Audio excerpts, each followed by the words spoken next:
मेरी जैसे ही आँख खुली, मैंने बिस्तर पर देखा तो इस वक़्त मेरे शौहर बिस्तर पर नहीं सो रहे थे। मैं बहुत ही ज़्यादा हैरान हुई कि इस वक़्त वो कहाँ जा सकते हैं। मैं बाहर उठी तो साथ वाले कमरे से काफ़ी आवाज़ आ रही थी और ये आवाज़ काफ़ी अजीब थी। साथ वाला कमरा मेरी बहन का था, जिसमें सनम, जो कि कॉलेज की स्टूडेंट थी। हमारा घर गाँव में था। सनम मेरे ही पास रहती थी।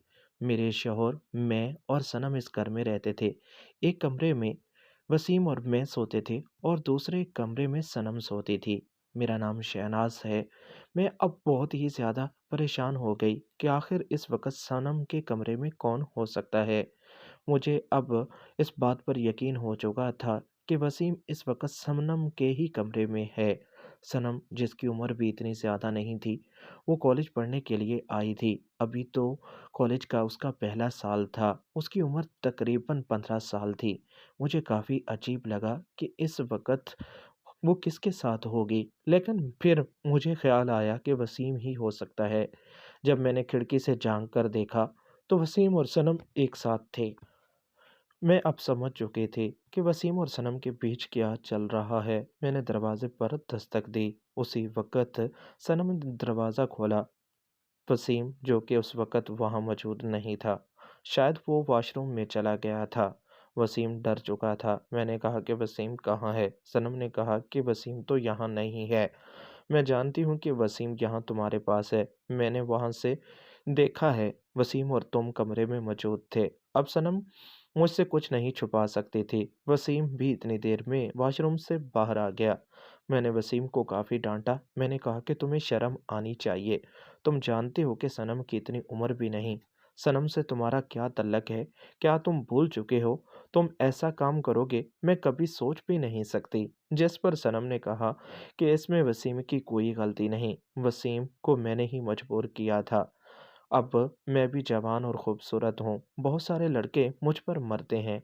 कॉलेज की लड़कियाँ जब अपने बॉयफ्रेंड के बारे में बात करती हैं, तो मुझसे भी नहीं रहा गया। मैं अगर किसी और के साथ तल्लक बनाती, किसी और के साथ ऐसा कोई तल्लक बनाती, तो शायद हमारी इज़्ज़त ख़ाक में मिल जाती। इसलिए मैंने कभी भी किसी लड़के के बारे में ऐसा नहीं सोचा। इसलिए मैं अब खुद ही वसीम के बारे में सोचने लगी थी। मैंने वसीम को इस खेल के लिए मजबूर किया। वसीम तो कभी ऐसा कुछ करना ही नहीं चाहते थे। मैंने कई बार वसीम को कहा, लेकिन आज मैंने वसीम को मजबूर किया था। इसलिए वसीम मेरी बात मानने के लिए आज से पहले हम कभी भी ऐसे नहीं मिले। ये बात सुनकर मैंने कहा कि जो भी है, तुम्हें ऐसा नहीं करना चाहिए था। उसी वक़्त वसीम भी मेरे पास आ गया। वसीम ने दोनों हाथ बाँध कर कहा कि खुदा के लिए मुझे माफ़ कर दो, मुझसे बहुत बड़ी गलती हो गई। सनम और वसीम दोनों मेरे सामने हाथ बाँध कर खड़े थे। मैं अब समझ चुकी थी कि सनम और वसीम शायद अब काफ़ी एक-दूसरे के क्लोज़ हो चुके हैं। अब इन्हें एक-दूसरे से दूर करना मेरे लिए बहुत ही ज़्यादा मुश्किल हो जाएगा। सनम जवान भी है, खूबसूरत भी है। अगर मैंने उसे आज वसीम से दूर कर दिया तो बहुत बुरा होगा। इसलिए मुझे आज उनकी बात माननी पड़ेगी। मैं भी अब समझ चुकी थी। मैंने वसीम को कहा कि ठीक है, तुम सनम के साथ खेलना चाहते हो तो खेल सकते हो। क्या तुम सच कह रही हो? हाँ, मैं सच कह रही हूँ। मैं तुम दोनों को अलग नहीं करना चाहती। मैं भी अब सनम की मजबूरी को समझ चुकी हूँ। लेकिन तुम इतना तो ख़्याल कर सकते हो कि सनम ने पहले कभी भी ऐसा कोई काम नहीं किया। जिस पर वसीम ने मुझे यकीन दिलाया कि आप परेशान क्यों हो रही हैं। मैंने कहा कि तुम दोनों अब मेरे सामने ही खेलोगे, ऐसा कैसे हो सकता है? वसीम ने साफ इनकार कर दिया, लेकिन मैंने बड़ी सख्ती से कहा कि तुम्हें ऐसा करना पड़ेगा। क्या तुम मेरी बात नहीं मान सकते?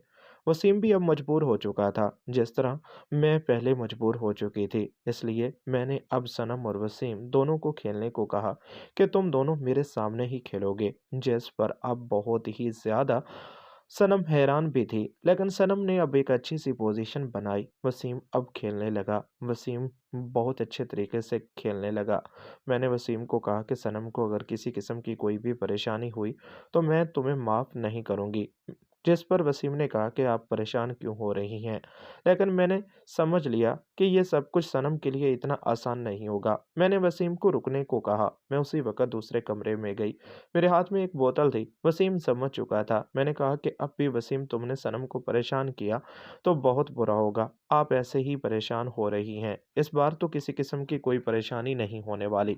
थोड़ी देर के बाद काफ़ी अच्छे तरीके से वसीम और सनम अपनी मंज़िल को हासिल कर चुके थे। अब दोनों काफ़ी हँसी वादियों में थे।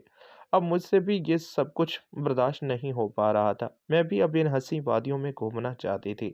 मैं भी अब उनके बिल्कुल पास आ चुकी थी। लेकिन मैं सनम की हिम्मत बनना चाहती थी। मैं सनम का साथ देना चाहती थी। मैं सनम को समझाने लगी क्योंकि मुझे पता था कि वसीम जैसे खेल रहा है, सनम बहुत जल्द थक जाएगी। लेकिन वसीम इतनी जल्दी थकने वालों में से नहीं। वसीम काफ़ी अच्छा खिलाड़ी है, ये तो मैं अच्छी तरह से जानती थी। थोड़ी देर के बाद सनम को भी काफ़ी अच्छा लगने लगा। मुझे नहीं लगता था कि सनम इतनी देर खेल पाएगी, लेकिन सनम के खेलने से अब मुझे काफ़ी अंदाज़ा हो चुका था। मैंने सनम को कहा कि क्या तुमने इससे पहले कभी खेला है? जिस पर सनम ने साफ इनकार कर दिया कि नहीं, मैंने कभी भी ऐसा कोई खेल नहीं खेला। आपको लगता है कि मैंने ऐसा कोई खेल खेला है, तो ये आपकी गलतफ़हमी है। मैंने कभी भी ऐसा कोई खेल नहीं खेला, लेकिन तुम्हारे खेलने से मुझे लगता है कि तुमने कभी खेला है। थोड़ी देर के बाद अब मैं भी खेलना चाहती थी। मैंने कहा कि मुझे भी अब खेलना है। जिस पर एक बार फिर उन्होंने कहा कि परेशानी किस बात की है? तुम भी खेल सकती हो। अब मैंने एक बहुत ही अच्छी-सी पोज़ीशन वसीम को बनाकर दी। जब वसीम और मैं खेलने लगे, तो सनम हमारे पास ही थी। सनम हमारे खेल को देख रही थी। सनम ने कहा कि आप तो खुशकिस्मत हैं। वसीम आपके साथ इतना अच्छा खेलते हैं। मैं भी चाहती हूँ, काश मैं भी ऐसा खेलना सीख जाऊँ। जिस पर मैंने कहा कि तुम ऐसे ही परेशान हो रही हो, अब तुम ये सब कुछ अच्छी तरह से खेलना सीख जाओगी। अब तुम तो यहाँ पर हो, अब तो हम अच्छी तरह से खेल सकते हैं। वसीम बहुत ही ज़्यादा खुश हो चुका था। मैंने वसीम को कहा कि तुम लड़कों की तरह खेलना सिखा दो। ठीक है, आओ सनम, मैं तुम्हें खेलना सिखा देता हूँ। सनम ने कहा कि नहीं, मैं यहाँ आज ये सब कुछ नहीं कर सकती। मेरे लिए बहुत ही ज़्यादा मुश्किल होगा। इस कहानी का दूसरा पार्ट बहुत जल्द आपको इस चैनल पर मिल जाएगा। कमेंट्स बॉक्स में अपनी राय का इज़हार और चैनल को सब्सक्राइब करना ना भूलें।